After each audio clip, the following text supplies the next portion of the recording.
کیا آپ نے ایک حکمران کو صرف اس لیے روتے ہوئے دیکھا ہے کیونکہ ان کی رعایا میں بھوک بڑھ گئی تھی، قحط بڑھ گئی تھی؟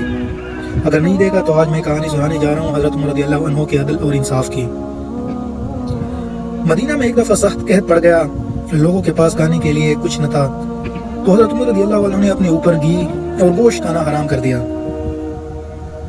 یعنی وہ گوشت اور گھی سے دور رہنے لگے۔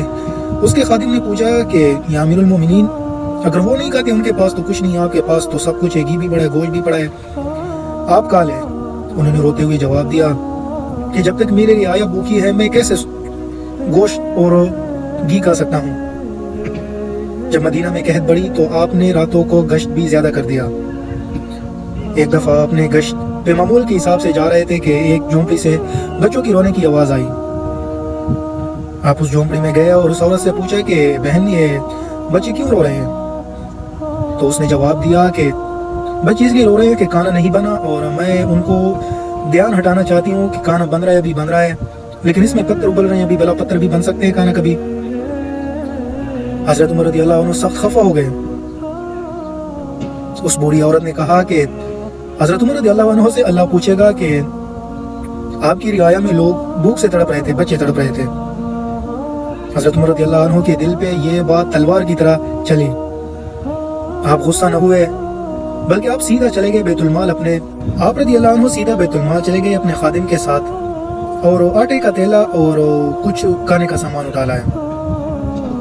راستے میں جب خادم نے آپ سے کہا کہ آپ تیلا اپنے کندھوں پہ نہ اٹھائیں، میں اٹھاتا ہوں، تو آپ خادم پہ یعنی غصے سے خادم کی طرف دیکھا اور فرمانے لگے کہ قیامت کی دن بھی میرے گناہوں کا بوجھ آپ اٹھا پائیں گے؟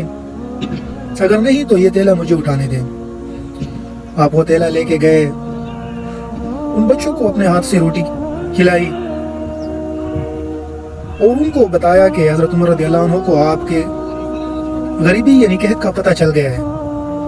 اس کے بعد جب صبح ہوئی تو حضرت عمر رضی اللہ عنہ نے عرب کے تمام علاقوں میں پیغام بھجوا دیا کہ جس کے پاس غلہ ہے وہ مدینہ میں بھیج دے، آپ کے بھائی بھوک سے مر رہے ہیں۔ اس کی عمل درآمد ہو گئی اور اس کی کچھ ہی دنوں بعد مصر، شام، عراق اور ہر جگہ جہاں پہ مسلمان آباد تھے انہوں نے اپنا اپنا غلہ بھیج دیا اور یوں مدینہ کی قحط ختم ہو گئی۔ یہ تھے امیر المومنین۔ آج جیسے غزہ میں حالات ہیں، لوگوں بیچاروں کے پاس پانی تک نہیں ہے، کھانے کے لیے کچھ نہیں ہے، دوائیاں نہیں ہے، لیکن امیر المومنین کے بارے میں عوام کو بتانا چاہیے کہ اس طرح کے ہمارے خلفاء ہوا کرتے تھے۔ اللہ تعالیٰ غزہ والوں پہ رحم کرے۔